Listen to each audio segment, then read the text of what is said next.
For women, like, you have to recognize your worth. So for a lot of women, I tell them, even though you're not looking, if an opportunity comes for you to interview, take it, because a lot of times you're going to learn what the market for your skills and experience is willing to offer you. And sometimes we're not getting that information in our workplaces.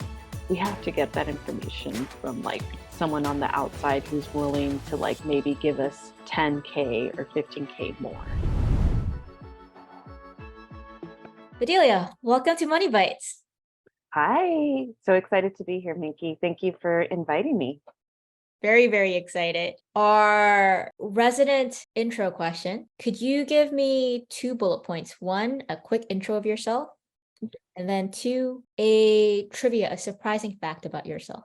Those are always fun. A quick intro. I currently live in Brooklyn, New York. I've lived here for about 7 years, but I'm originally from the Bay Area. But I actually have a background in higher ed and nonprofit. And for the past 5 years, I've been coaching or working in tech adjacent roles where I'm either recruiting or coaching candidates trying to break into tech. It's been a very fun journey. I'm also a mom. My son just graduated this week, so I have a high school graduate in my house who is transitioning to college. Congratulations. Thank you. Fun fact about me, I actually enjoy the outdoors. I grew up with an aunt and uncle who loved to go camping. So it's very interesting when I share with people that I love camping and doing things outdoors. I think maybe because I live in Brooklyn, people are like, what is that? But I can pitch a tent. My son was a Cub Scout, so I remember going to one event where it was all boys and being one of the moms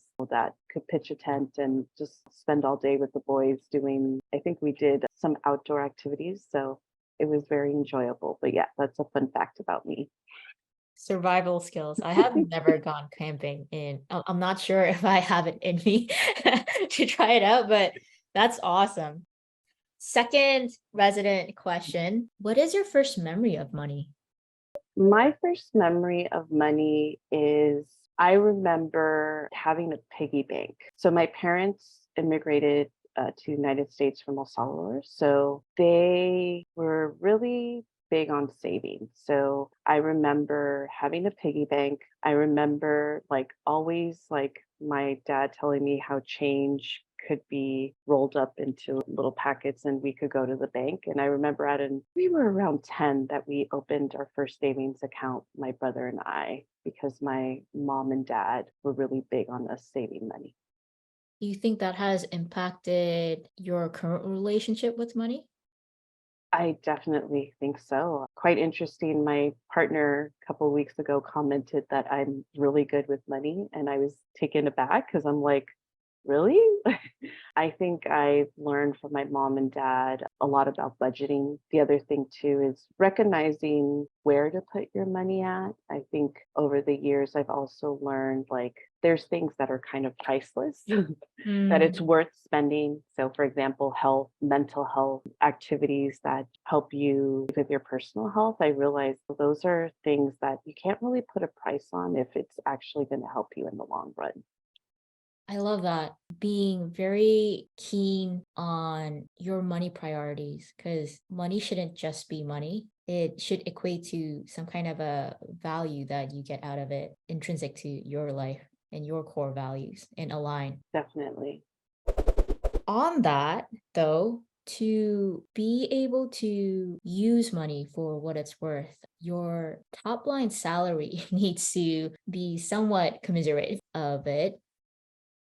Can we talk to your jump from higher ed to the tech? Um, Was salary a part of your thought process in that jump? it was part of it. I think the major drive was just how I was spending my day. I've worked in several roles, and since college, it was always like 9 to 5. I worked in nonprofit, local government in the San Francisco Bay Area, and I had a son when I was 25. So for me, it was always about time. I felt like 8 to 5 really cut into the activities that were really important to me, like picking up my son from school. I pursued a master's, so I had to do it after work. And for me, it was always, isn't there an opportunity for us to be more flexible with our hours and maybe at home do some of that work and not be in the office? So flexibility was a major drive. The other one was definitely income. I felt like in all the jobs, there was a ceiling I hit, and it was, standard. This is how much people have to make in this field. And after you complete so many hours. And when I made the jump into tech around 2016, when I did recruiting, I realized there wasn't those barriers. You could negotiate. And from there, I was like, I think this is a better path for me. I really appreciate the constant theme of you deriving like what are your core values and incorporating that into your career as well. As you were transitioning, you mentioned that as a first gen immigrant, there were mental ceilings that you also had to break through in terms of qualifications, in terms of how to even get into tech, etc. Yeah. How did you make that transition? Ironically, because I was in higher ed, I was focusing on freshmen and sophomore students that worked in STEM. And it was then, I was in Brooklyn by that time, and it was then that I started to see that there were other skills that are needed to succeed in tech roles. Being adaptable, being flexible, being a problem solver. Even though I lived in near Silicon Valley for many years, I just assume you have to be a programmer. You have to have like some computer science background. Like, how do you transition to these roles? Or you probably had to have like some hard skill like marketing, accounting. And my skills were more based on workforce development, case management, working one on one with candidates, and also building partnerships with employers. So I didn't really see the connection until I started working with students and just researching the roles and learning more about the tech industry here in New York City. And I realized a lot of these companies, when I went to like their open houses, I would attend events and people would share that they came from non-tech roles. Like I remember there was a musician who transitioned into an engineering role. There was folks who did nonprofit and were in tech. And I realized, oh, this is more about how you can contribute and work on a team and help like find a solution. And from there, I realized I would like an opportunity to work in tech in whatever capacity. And after doing that academic year working with the STEM students, that's when I was called by a staffing agency to do a recruiter role with Google. And I realized, oh, this is how a lot of people transition into tech. It's not always like they apply online. There's different avenues that they get in. And for me, the avenue was a staffing agency reaching out to me and realizing, hey, you have skills because you work with college students that could benefit the campus recruiting team at Google. How did you get yourself out there in terms of like networking? What do you think was the most important in getting your foot in the door? One of the key things is every process, it's not just about going through a referral like a staffing agency, but being able to share your career narrative. Hmm. So I remember the person at the staffing agency, we actually worked together like several years before. He was just starting as a recruiter and he gave me very helpful advice. I remember Sway is his name, about what they want you to present in the interview process. So a lot of it was just being detail oriented and sharing, the volume of candidates I worked with, the day-to-day routine, which aligned with recruitment. So for me, I realized it's not just being good on paper, but being able to market yourself to a stranger. And I was very fortunate that one of the people that interviewed me had worked for Teach for America. So there was a lot of alignment. Like they understood my passion for working with young adults and they understood like, oh, this parallels a lot of what we do in recruitment. But I think the major thing I learned is you can't assume people understand your career trajectory. You have to walk them through it. That's a really great advice.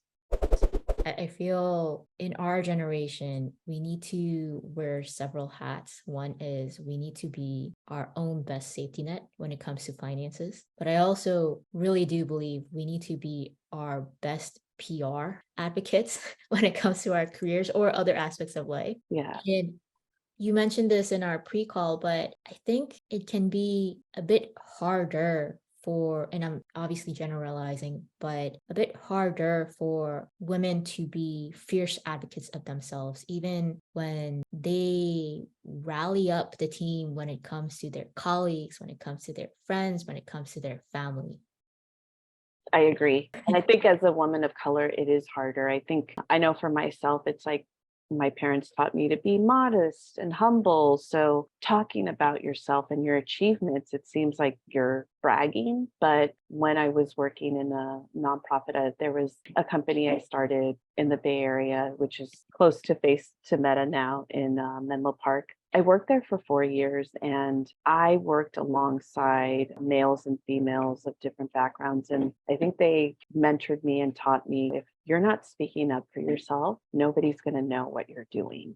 So I Mm, think I was very fortunate that I had both male and female managers who taught me that even though they knew the good work I was doing, it was very important that I had to showcase it and share it. Just because you turn in a resume, people don't, they're not going to research everything on your resume. So for me, it was, I think, having that job after college where I spent like 4 years and just understanding, oh, this is how people move in an organization. This is what you have to say in meetings. So I feel like for folks that come from nonprofit, it is good training ground for you to kind of recognize like these are important skills. The other thing is, as a first gen college graduate, I actually did an AmeriCorps program called Public Allies. And one of the key components was they placed us in a full time position, which ended being my full time job afterwards. But they gave us leadership training every Friday. So I think having that piece, like having an organization that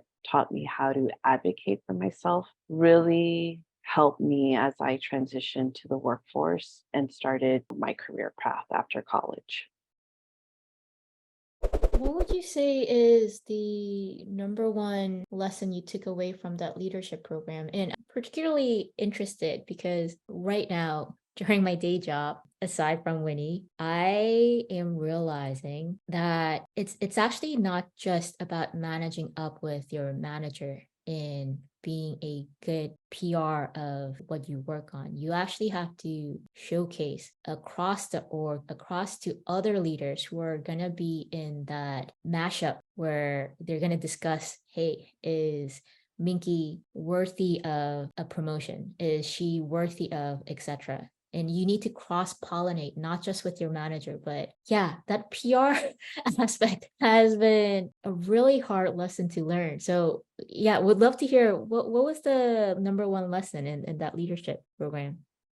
It's funny, I still keep in touch. I have good friends through that program because it was a cohort of almost 30 students that just graduated from college or maybe were transitioning into the workforce. I think the key thing I learned was being open to the fact that even though someone may not look like you or share a same background, there are similarities. So, for example, we had people from different majors, from different socioeconomic classes in this group. But I think at the end of the day, we were there because we wanted to help our community. And moving forward, I think I always just realized give people the benefit of the doubt. I know in some organizations, they always say, always assume good intent. So it's really important. And I coach a lot of candidates on this is it's great that you work with people and you go to meetings, but I feel like do take the time to get to know them. Go have coffee. I know we live in a Zoom world, ask to have a one-on-one with them because it really does make a difference when you get to know someone and you're collaborating on projects. I think one of the best ways you can stand out, like when it comes to promotions or moving up in a company, is having those projects that you collaborate with people and they can speak to your experience. Like, Mm. I really enjoyed working with Minky, or I really enjoyed working with Bedelia, because even though it was a 3-month project, you're syncing together, you're meeting up. So I've been always open to just getting to know people and their story. And I think that is the number one thing I learned from this leadership program. Like, don't assume people's story, like, get to know them. And a lot of times you have so much more in common than you think. And it also just makes it easier for you to work with them because you actually know them as people, not just as colleagues. That's awesome. Humanize yourself and your colleagues. I also really enjoyed what you shared about in terms of myths of getting into tech to look beyond just the manga companies. So I think for me, I really enjoyed recruiting at Google. It was great to have an experience at a huge tech company where you realize it's kind of like the model that other companies follow in terms of hiring, in terms of the day-to-day schedule. But I think the hardest part of my job was rejecting candidates. Mm. And these were stellar students from like around the world, not only the US. And part of it I recognize is they had their hearts set on Google or a bigger company. And a lot of times they didn't realize even if you start at a smaller company, you can always work your way up and actually work with mangas. So through that experience, I realized, I want to go back and coach, especially first gen or students coming from non traditional backgrounds, to recognize, if you have a passion, you just need your foot in the door. And a lot of smaller companies are willing to help you get that. There's a website I like called Built In, which features a lot of tech startups throughout the US. And a lot of the companies are amazing and they know that they're competing with the manga. So a lot of times, they're just excited to have someone that's willing to come in to problem solve. And having a different background also helps because I tell a lot of my job candidates, like, your perspective is what's going to help either the product or the website or the app. Like, you have a better understanding of the user. So for me, I always like to educate folks that it's not just programming. There's like marketing roles, there's operations, there's customer service. I remember one of my colleagues shared, like in a workshop, that over 40% of jobs are non-tech in a Mm. lot of these companies. So a lot of the things that I do with job seekers is help them understand, like, it's not just coding, it's the fact that you love a challenge, you love to work with teams, you love to be collaborative. These are things that a lot of these companies are looking for. And if you want that challenge, like, this can be the place for you to actually succeed. Would you share, in addition to Build It, other resources that are great at searching for these type of roles?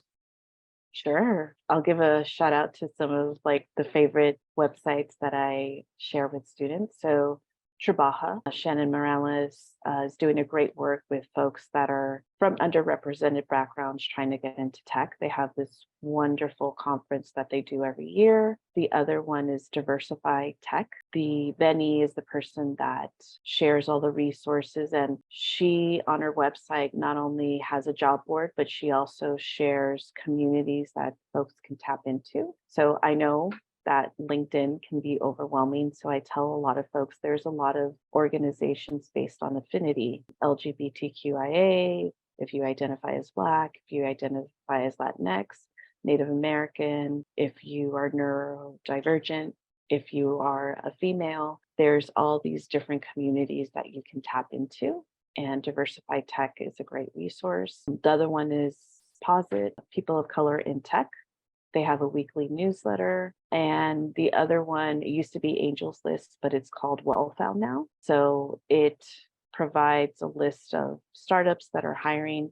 But what I love is that they have a newsletter. So every week they're letting you know of who's hiring, what are the trends, just so that you're aware, like folks are still hiring in tech, but you kind of have to know who is actually building these systems. So for example, health tech is a huge thing that's growing. So is climate tech. So these are two fields that most people, unless, they talk to someone or know someone in that field, but it's an emerging field that's growing.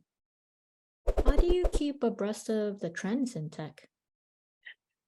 Through the newsletters. I think working with job seekers, you hear about their interviews and who's interviewing them. So a lot of the job seekers I work with through Skill Crush come from not only all over the United States, but all over the world. So a lot of times they educate me and just say, hey, this is something that's interested to me, and this is a resource I found. And I'm like big on filling myself with knowledge. So I try to look at the resources. If there's a newsletter, I automatically sign up. But a lot of times it's through newsletters that I'm like realizing, oh, this is what's going on. And I see where this is going because I'm just getting a lot of knowledge and tidbits on a weekly basis. Hmm. As you're going into tech, though, one of the things that stood out in our conversation was you had a list of non-negotiables, and it wasn't just a minimum salary. While salary is super important, and we'll get into that, but your non-negotiables. How did you come up with that list, and how has that played out in terms of your work-life balance, career search, etc.? That's a great question. I think because my number one role is being a mother. So for me, that's the lens that I looked at. Like I always tell folks, like I go into interviews and I know a lot of women are always worried about, do I share that I'm a mom? Like, how do I bring it up? But for me, it's like, it's really important because I also want to know, is this a workplace that is open to parents? Parents have other activities that we are involved with our kids. So for me, it was important, like flexibility. So the non negotiables really came just from my experience working before tech in other environments and just recognizing like what are the things that I didn't enjoy and what are the things that I needed to be successful in my role. So when I work with job seekers, the way I frame non-negotiables is what's going to help you be successful in your role. So for me, that includes like leadership that is very transparent, leadership that welcomes ideas from the staff. The other thing is collaboration, knowing that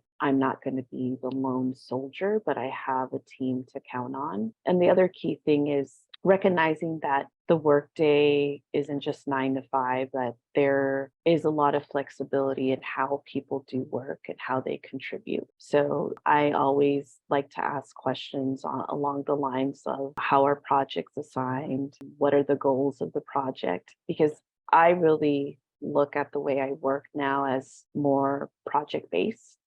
I'm working in different contracts, managing different projects. But at the end of the day, I realize I don't want to wait to have a vacation once or twice a year so I can feel that work life balance. I want to have that work life balance throughout my week. I want to know that I'm not feeling pressured or feeling like I have to meet a deadline. I like to also have my hands in different projects and do things that are near and dear to me because that really is what motivates me to get up each morning to know that I'm creating work that's creating a social impact. And I realize like sometimes you're not going to find it in one job. A lot of times I would volunteer or do additional things outside, but now I realize, oh, I can kind of piecemeal my work where I can have different projects where I continue to work with college students or I continue to coach candidates, but it's coming from different contracts and not relying on one company to kind of fulfill that for me.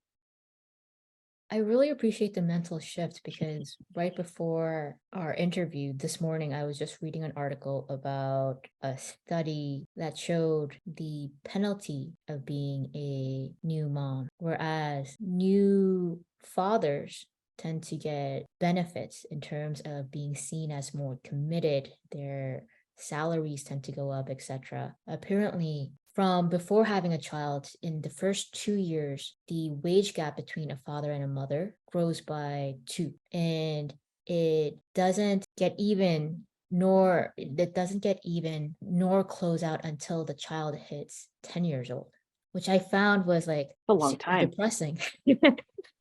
But I love how you're shifting that mental framework to, do I need to hide it? Do I, like, there's a gender inequality to proactively finding companies that will help you succeed as a mother. Yeah. My question though is, it's really hard to, especially the first few non-negotiables that you mentioned in terms of leadership style, in terms of collaboration, etc. It's a bit hard to figure that out just in interviews. Any tips on how to suss that out as you're going through? Because the interview should be bi-directional, right? It should be bi-directional. So my number one thing I've learned is it's really important not to wait to the interview to learn about the company. Like I encourage everyone, have a list. We all have a list of companies or roles that we want.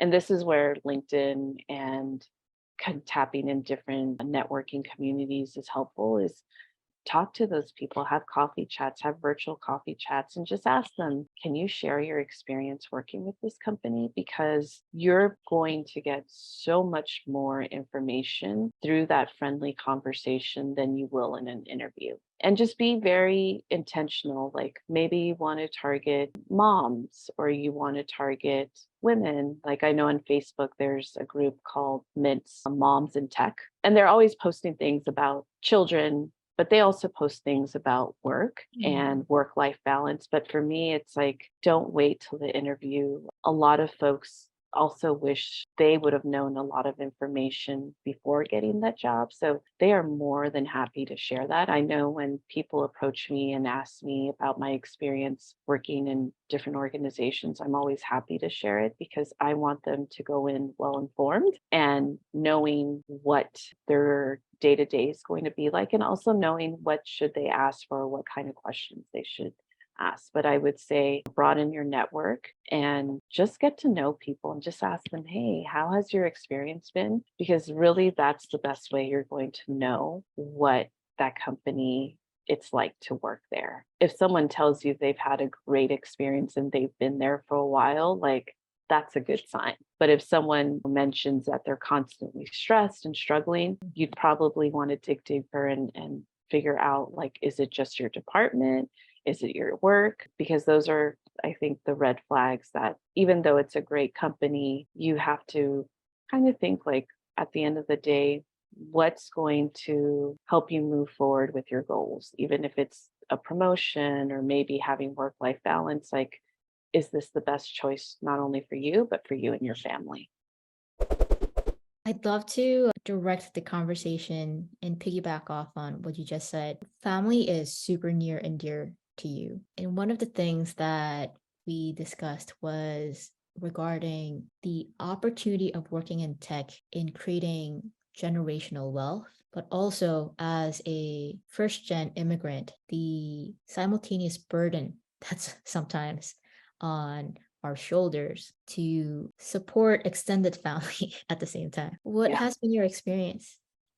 I've been lucky, like I have a network of folks who are like the first ones in their family. I do know that for many of them, it's hard to share, hey, I'm helping out my family, or I'm not only am I having a salary for myself, but I'm also contributing to family who couldn't maybe pay their school or something along the lines. So for me, like my parents live in the Bay Area, and I think one of the things I wanted was a remote role. So that gives me the capacity to work anywhere. So if something happens to my parents, I could fly out, be with them. That's what happened last year. At the end of last year, my dad was taken to the ER. I didn't have to ask for time off from work. It's like, I'm just going to work over there. But I think what I'm realizing is I wish there was more open discussions about this. I feel like a lot of us feel like we can't share this, because it is a predominantly space where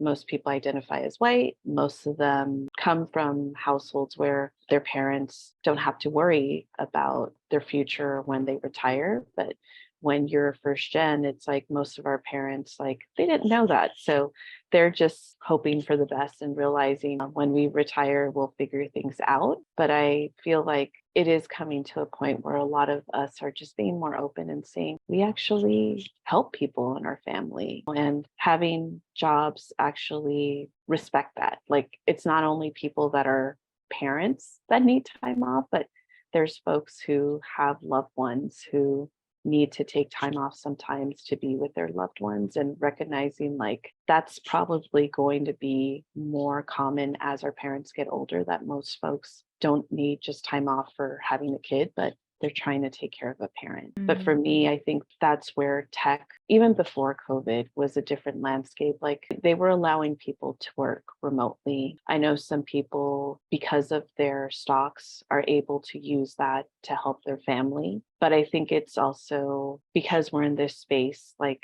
being open to talks about money, having talks with your parents, like, should we create an account? You know, how can we prepare for your future? I think it's about us recognizing like we can plan for this, and having those difficult conversations about what happens when you do get sick or something, you're not able to like drive or take yourself to places. Like I know me and my brother, I think I recognize at an early point, like I'm just going to create an account with my parents. And in case they need anything, I'm going to put it in there, because from their teachings, I just realized I just rather be prepared than wait for the last minute. And savings has always been important. But I think for me, I would like a world where we all share this and talk openly about it, because many times you'll realize you're not the only one doing this. There's so many one-on-one conversations I've had with folks in tech where they will disclose, like, actually, I'm helping my parents or I'm paying their mortgage. And for some reason, we just don't feel comfortable sharing that with our colleagues when we're in the workspace. That's one of the things that Winnie is trying to help out with in terms of reducing the tabooness of money. I find it really admirable in you relishing in the joy, the gratitude, the ability to support your parents. But in these discussions, it also comes up that sometimes there are tensions because you need to balance between preparing for your own future and preparing or supporting your loved ones as much as you want to help them out. And they share it when you go on a flight, put on your mask first. How did you balance or set boundaries, if that's the right word? So I think for me, it's also recognizing what can I contribute. I know I'm not the type of kid that'll say I'm going to send my parents on an all paid vacation, but I can create an emergency fund for them. I myself like have life insurance. It's something I think once my son was born, I recognized like these are key things that's worth spending on. I started like a 401k that I had in my first job, and I've continued just to move it around from each job that I've gone to. And I think it's very hard, I know, for some of us, but realizing that the best way we can help ourselves out is, like you said, putting your mask on, is making sure like we have good savings. You know, most Americans don't have enough savings, like if something were to happen and they didn't have enough money like for 3 months. And I think for me, it's always just been ingrained in me, like have something to fall back on. So a lot of times it's recognizing like, what do I need and what do I want? And setting little small goals, like maybe this year I won't take that trip, maybe say hold off onto it next year. Just realizing like in what ways can I benefit from like a credit card to help me out with, taking trips to the West Coast. A lot of times I just ask people like, hey, what are you doing to save money? What are things that you're doing to help you grow whatever you need to grow. I think for me, it's just recognizing like it's okay to ask those questions with friends, and also recognizing that, especially with your parents, you're right, there's a lot of tension. Like you're not going to be able to cover everything for them. So learning about, well, what programs do they qualify like in their state or in their community that can actually help them if you can't help them. So, like being familiar with Medicare, educating yourself on that, educating on the resources, because I realize, like,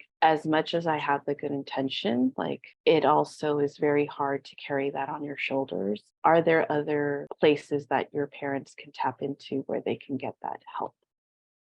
Totally true. Like utilize the resources. I also love your commitment to just continuously discussing and sharing and bringing these topics to the surface because we don't know if we are just in silos. It is, and I know it's very difficult, but I think I was hearing a podcast like, we can talk about our romantic life with partners, we could talk about work or, with family and, close friends, but why can't we talk about money? Why Mhm. is money something that folks shy away from? And I think one of the things I learned as I continued my career trajectory is it's really helpful to know what people are making because a lot of times you realize there is bias. It's okay to ask, well, can I ask, like, how much are you making or what's your salary range?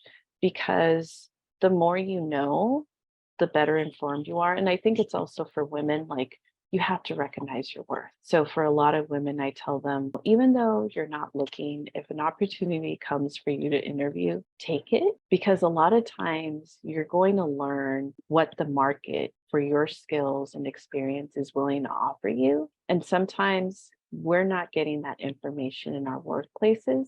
We have to get that information from like someone on the outside who's willing to like maybe give us 10K or 15K more. I know from my experience, the more I transitioned to different roles in tech, I remember working in a startup and recognizing like it operates differently. After like 3 months in the startup, they were like, hey, we want to bump you up to 5K. The other thing that I had challenges was, it was super expensive. The health insurance, I mentioned like, wow, this is the most I've ever paid. And once they realized that, they're like, we could cover it for you if that's going to be helpful. So I think if you don't say anything or ask, a lot of times these are things that actually can be easily worked out or someone can actually share like, hey, this is how I did. But if you don't ask, you will never know. And I think I'm just a curious person, to be quite honest, Nikki. Like I frame questions from a place of,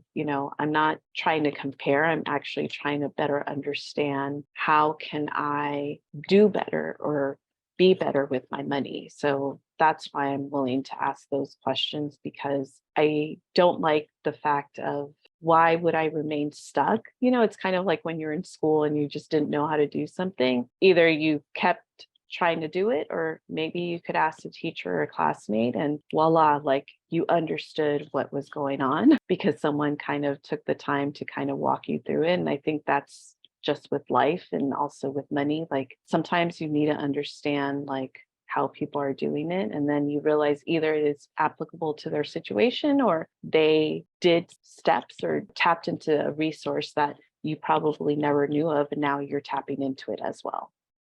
This was fantastic. Thank you so much, Bedelia. This was an honest conversation on a lot of different spectrums. You're welcome. Thank you for asking great questions. A lot of these questions I never would have thought of, but I appreciate the work that you're doing with Winnie and just making these conversations more transparent to let folks know you're not the only one dealing with this. Like, please ask, please look into resources. I feel like there's always a solution, but you don't have to feel stuck. Absolutely. And for folks who want to ask you questions, especially for first gen folks who are trying to get into tech, etc., where can they find you?